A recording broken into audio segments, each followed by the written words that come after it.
आकाशवाणी चंडीगढ़ से प्रादेशिक समाचारों के साथ मैं गुरजीत कौर।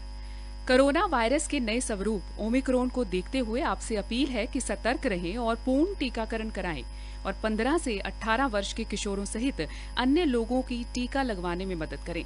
सुरक्षित रहने के लिए इन 3 सरल उपायों का पालन अवश्य करें। मास्क पहनें, 2 गज की सुरक्षित दूरी बनाए रखें, बार-बार हाथ धोने और साफ सफाई का ध्यान रखें। कोविड संबंधी किसी भी जानकारी और मार्गदर्शन के लिए राष्ट्रीय हेल्पलाइन नंबर 011239784046 और 1075 पर संपर्क करें। अब समाचार विस्तार से।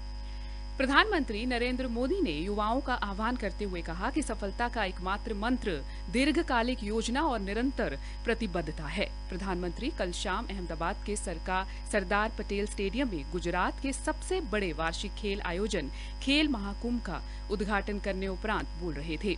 इस अवसर पर श्री मोदी ने प्रसन्नता व्यक्त करते हुए कहा कि 2010 में उनका बोया बीज एक विशाल वृक्ष बन गया है। उन्होंने कहा कि 2010 में प्रतिभागियों की संख्या 13 लाख से 2022 में बढ़कर 55 लाख हो गई है। प्रधानमंत्री ने कहा कि स्टार्टअप इंडिया से stand up India, make in India से आत्मनिर्भर भारत तथा वोकल फॉर लोकल जैसे सभी अभियानों में युवा पीढ़ी ने बढ़ चढ़कर हिस्सा लेकर एक नए भारत बनाने का संकल्प ले लिया है। केंद्रीय मंत्री नितिन गडकरी ने कहा कि ऑटोमोबाइल कंपनियां 6 महीने के भीतर फ्लेक्स ईंधन से चलने वाले वाहनों का निर्माण शुरू कर देगी।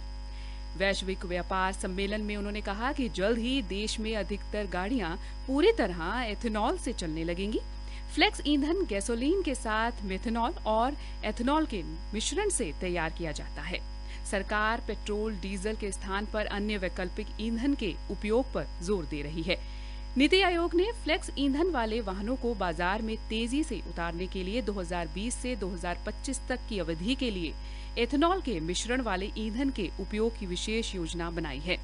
श्री गडकरी ने कहा कि सरकार हरित हाइड्रोजन और अन्य वैकल्पिक ईंधनों के उपयोग को बढ़ावा दे रही है।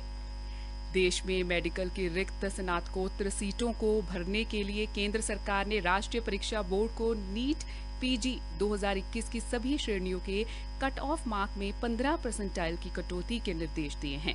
मेडिकल काउंसलिंग कमेटी ने बोर्ड को संशोधित परिणाम घोषित करने और नए पात्र अभ्यर्थियों का डेटा समिति को भेजने को कहा है।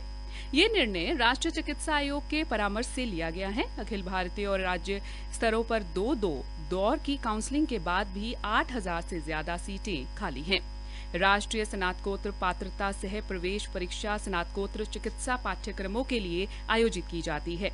अखिल भारतीय मेडिकल एसोसिएशन परिसंघ ने सरकार के निर्णय का स्वागत करते हुए कहा है कि इससे रिक्त पदों को भरना संभव होगा। इससे पूर्व राष्ट्रीय चिकित्सा आयोग ने इस वर्ष की नीट अंडर ग्रेजुएट परीक्षा के लिए अधिकतम आयु सीमा हटा दी थी। देश भर में टीकाकरण अभियान के तहत अब तक 180 करोड़ 13 लाख कोविड रोधी टीके लगाए जा चुके हैं।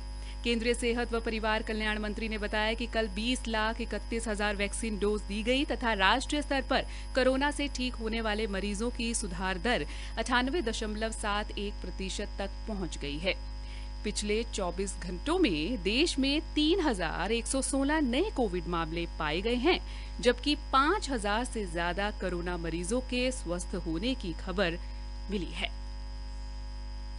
हरियाणा सिख गुरुद्वारा प्रबंधक कमेटी की युवा इकाई के प्रदेश अध्यक्ष अमरिंदर सिंह अरोड़ा ने कहा कि 9वें गुरु तथा हिंद की चादर श्री गुरु तेग बहादुर जी का 400वां प्रकाश पर्व पानीपत में 3 अप्रैल को आयोजित होगा।